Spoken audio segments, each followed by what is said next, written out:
Hello everyone, welcome to the Hindu analysis for prelims daily. इसमें हम शुरू करते हैं पहले आर्टिकल से। पहला आर्टिकल जो है वो सिर्फ इसमें इतना इंपॉर्टेंट है कि कोलकाता पोर्ट को क्या बोलते हैं। कोलकाता पोर्ट को श्यामा प्रसाद मुखर्जी पोर्ट भी बोलते हैं। ये major only major riverine port है इंडिया का। नेक्स्ट आर्टिकल पे चलते हैं। तो प्लास्टिक वेस्ट मैनेजमेंट रूल्स में क्या होता है कि इसमें जो सीपीसीबी होता है, हमारा जो सेंट्रल पॉल्यूशन कंट्रोल बोर्ड है, वो इसे रेगुलेट करता है। और इसमें जो रिसाइक्लर्स होते हैं या फिर अदर कंपनी होती हैं जो कि हैंडल कर रही हैं वेस्ट को, और उनको रजिस्टर करना होता है। और जो रिसाइक्लर्स हैं और इनको जो है वो ईपीआर सर्टिफिकेट इशू किए जाते हैं कि एक्सटेंडेड प्रोड्यूसर रिस्पॉन्सिबिलिटी, कि इन्होंने इतना जो है वो रिसाइकिल किया है या फिर कलेक्ट किया है उसके बारे में। और जो मैंडेट्स हैं वो एवरी ईयर चेंज होते हैं। एक छोटा-सा आर्टिकल और है, इसमें ये है कि पॉलिनेटर्स को जो एयर पॉल्यूशन है, वो ज़्यादा हार्म करता है। क्योंकि इन ये जो है बेसिकली स्मेल बेस्ड होते हैं, जैसे कि वॉस्प हो गया और बीज़ हो गया। तो इनके स्मेल को डिसरप्ट हो जाता है, इस वजह से इनको ज़्यादा हार्म करता है रादर देन पेस्ट को। पेस्ट मतलब जो कि अफ़ेक्ट करते हैं बेसिकली प्लांट को नेगेटिवली। आइलैंड सिंड्रोम का बारे में इस आर्टिकल में पढ़ना है। आइलैंड सिंड्रोम में बस इतना जानना है कि जो एनिमल्स मेनलैंड में रहते हैं और जो आइलैंड में रहते हैं, तो आइलैंड में रहते हैं तो ये आइसोलेटेड रहते हैं, तो इनको बेसिकली कुछ कैरेक्टरिस्टिक्स डेवलप कर लेते हैं ये लोग, जो इनको हेल्प करती है वहाँ पे इवॉल्व होने में। और इनका जो इवोल्यूशन होता है, वो ऐसा होता है कि इनको इंसुलेट करने के लिए होता है बेसिकली।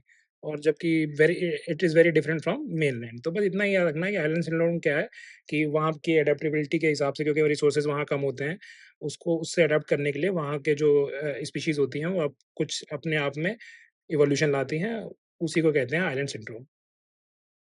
नेक्स्ट आर्टिकल जो है वो है निपा और मोनोक्लोनल एंटीबॉडी के बारे में। तो इसमें 2 ही चीज़ें इम्पोर्टेंट है, ये और ये। निपा क्या है?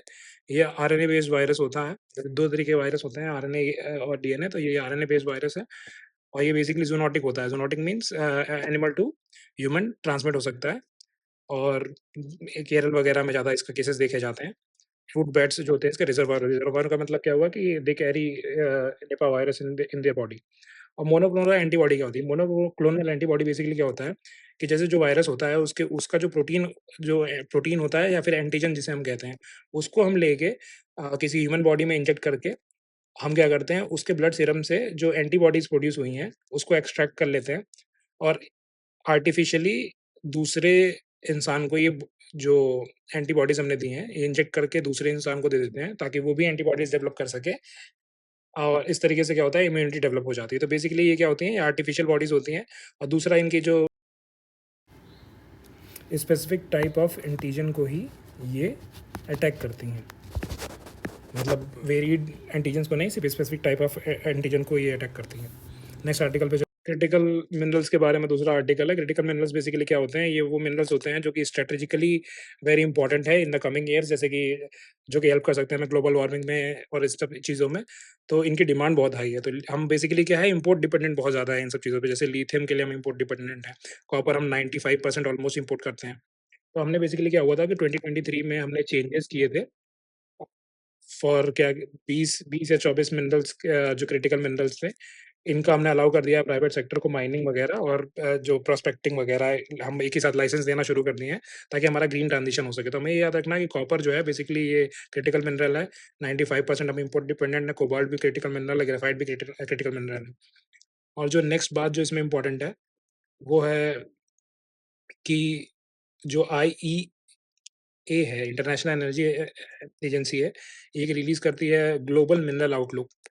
ये भी एक देखने वाली चीज़ है। और हमें क्या हुआ है कि रिसेंट हमें जो लिथियम के कहाँ मिले थे, लास्ट ईयर न्यूज़ में भी था, रिएसी करके कोई डिस्ट्रिक्ट है जेएनके में, वहाँ पे हमें इसके नीचे जो हैं रिज़र्व्स मिले हैं। अभी पूरे निकाले नहीं गए हैं बट रिज़र्व्स मिले हैं।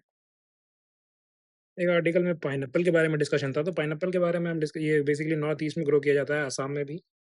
और इस ये जो बेसिकली ये है एक ट्रॉपिकल प्लांट है, ट्रॉपिकल प्लांट है। तो ये हमें याद रखना है कि ट्रॉपिकल प्लांट है बस। एक और चीज़ जो दे रखा था वो न्यूट्रिनो के बारे में दे रखा था। न्यूट्रिनो पे पहले भी क्वेश्चन पूछे जा चुके हैं प्रीलिम्स में। तो हम देख लेते हैं कि न्यूट्रिनो क्या-क्या होते हैं। फ्लेवर्स ऑफ न्यूट्रिनो का मतलब क्या हुआ कि कितने टाइप के होते हैं, जैसे कि इलेक्ट्रॉन न्यूट्रिनो, मुऑन न्यूट्रिनो और ताउ न्यूट्रिनो। तो 3 तरीके के न्यूट्रिनो हो गए। ये क्या होता है कि सब एटॉमिक पार्टिकल्स होते हैं ये बेसिकली, और इलेक्ट्रॉन्स के लाइक इलेक्ट्रॉन्स ये जो होते हैं ये इलेक्ट्रिकली न्यूट्रल होते हैं, मतलब इन पे कोई चार्ज नहीं होता है, इलेक्ट्रॉन पे तो नेगेटिव चार्ज होता है। ये वीकली वीकली इंटरैक्ट करते हैं किसी भी मैटर से, इसलिए ये बेसिकली ट्रांसपेरेंट होते हैं। दे ईज़िली प्रोपेगेट।